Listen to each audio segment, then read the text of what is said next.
এই ছাত্র সমন্বয়ক জামাত গুপ্ত বট বাহিনী ওরা তো ওরা তো কুলাঙ্গার, ওরা তো পাকিস্তানি উত্তরসূরি।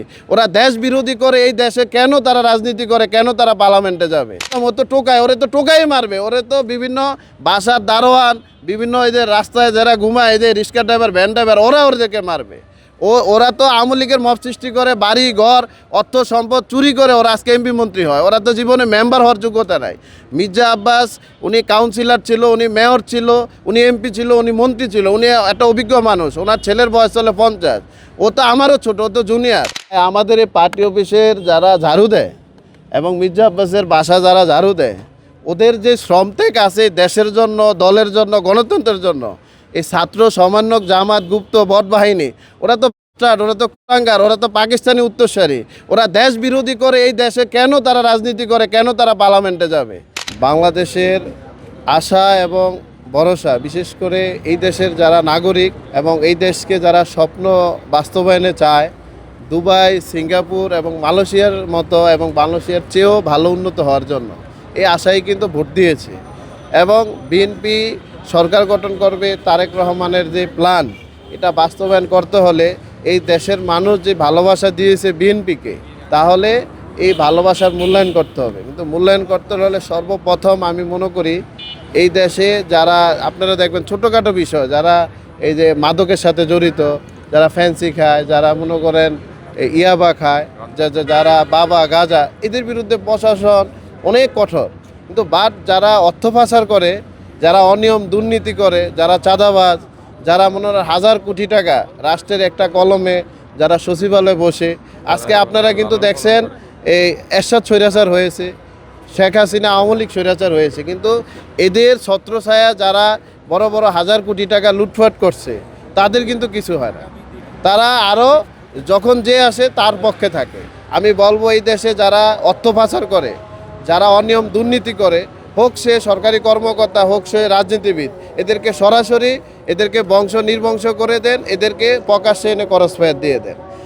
এই দেশে যদি 5টা বছর অর্থ পাচার বন্ধ হয়, এই দেশে যদি 5টা বছর আপনি অনিয়ম দুর্নীতি বন্ধ হয়, চাঁদাবাজ সন্ত্রাস বন্ধ হয়, তাহলেই কিন্তু এই দেশ মালয়েশিয়া, সিঙ্গাপুরের চেয়ে অনেক উন্নত হবে। এই দেশের মানুষ যে আশা ভরসা নিয়ে, তারেক রহমান আপনারা জানেন অনেক আলেম এবং কোরআন হাদিসও আছে, মা বাবার অনেকগুলা প্রভাব সন্তানের প্রতি পড়ে। তারেক রহমান কার ছেলে? আমাদের শহীদ রাষ্ট্রপতি, স্বাধীনতার ঘোষক মেজর জিয়াউর রহমানের ছেলে। এই যে তারেক রহমান কার ছেলে? আমাদের গণতন্ত্র মা। যে একটা নারী ঘর থেকে বের হয়ে এবং ফ্যামিলি থেকে বের হয়ে রাষ্ট্রপ্রধান এবং গণতন্ত্র মা হয়েছে, যে নেত্রী যে সম্মান নিয়ে বিদায় হয়েছে, উনি তারই সন্তান তারেক রহমান। তাহলে মা বাবার অনেকগুলা প্রভাব আছে। আজকে তারেক রহমান এই দেশের প্ল্যান করবে, অবশ্যই ভালো করবে। তবে আমি বলবো সর্বপ্রথম দলে শৃঙ্খলা ফিরে আনেন। এই দলে কমিটি, সর্বস্তরে কমিটি ভেঙে দেন। যারা আওয়ামী লীগের স্টাইলে 5 আগস্টের পরে দলে ভাবমূর্তি নষ্ট করছে, যারা দলে চাঁদাবাজির সাথে সম্পৃক্ত, যারা অনিয়ম দুর্নীতির সাথে যারা সম্পৃক্ত, এই ধরনের 1 লাখ লোক যদি আপনি দল থেকে বের করে দেন, আপনার মিনিমাম এই দেশ এবং গোটা মানুষ আপনি একদিন বলছেন আপনার মা মৃত্যুর পরে যে এই দেশটাই আমার একটা পরিবার, আসলে পরিবার হবে। আপনি এই দলে আগে শৃঙ্খলা আনেন। ভাই, আমাদের এই পার্টি অফিসের যারা ঝাড়ু দেয় এবং মির্জা আব্বাসের বাসা যারা ঝাড়ু দেয়, ওদের যে শ্রম ত্যাগ আছে দেশের জন্য, দলের জন্য, গণতন্ত্রের জন্য, এই ছাত্র সমন্বয়ক জামাত গুপ্ত বট বাহিনী ওরা তো কুলাঙ্গার, ওরা তো পাকিস্তানি উত্তরসূরি। ওরা দেশ বিরোধী করে এই দেশে কেন তারা রাজনীতি করে, কেন তারা পার্লামেন্টে যাবে?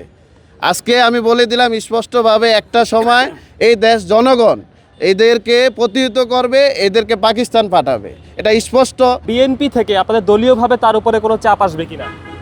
কার চাপ আসবে? আরে ভাই, ও তো হিরো আলম, ও তো টোকায়, ওরে তো টোকাই মারবে। ওরে তো বিভিন্ন বাসার দারোয়ান, বিভিন্ন এই যে রাস্তায় যারা ঘুমায়, এই যে রিক্সা ড্রাইভার, ভ্যান ড্রাইভার, ওদেরকে মারবে। ওরা তো আওয়ামী লীগের মব সৃষ্টি করে, বাড়ি ঘর অর্থ সম্পদ চুরি করে ওরা আজকে এমপি মন্ত্রী হয়। ওরা তো জীবনে মেম্বার হওয়ার যোগ্যতা নাই। মির্জা আব্বাস উনি কাউন্সিলর ছিল, উনি মেয়র ছিল, উনি এমপি ছিল, উনি মন্ত্রী ছিল, উনি একটা অভিজ্ঞ মানুষ। ওনার ছেলের বয়স চলে 50। ও তো আমারও ছোট, ও তো জুনিয়র। ওরে তো জামাত লেলিয়ে দিছে ওদেরকে। এই যে নাসির সহ যারা বড় বড় কথা বলে, ওদের অভিভাবক তো আজকে ছাত্ররা যতগুলা মব সৃষ্টি করছে, ওরা যত বড় টুয়া কথা বলে, ওরা যত বেফাস কথাবার্তা বলে, এই জাতি এটা স্পষ্ট দেখছে। এই বেফাস কথাবার্তার ওদের মুরব্বী গার্ডিয়ান হচ্ছে জামাত বট বাহিনী গুপ্ত ধর্ম ব্যবসায়ী একজন মুনাফেক। এই মুনাফেককে এই দেশের মানুষ একসময় গণদোলায় দিয়ে এদেরকে পাকিস্তান পাঠাবে। এদের ওষুধ অ্যান্টিবায়োটিক একটাই, সেটা আমলিক, অচিরেই মনে করেন এদেরকে পাকিস্তান পাঠাবে। এরা পার্লামেন্টকে দেশকে কলঙ্কিত করছে এরা।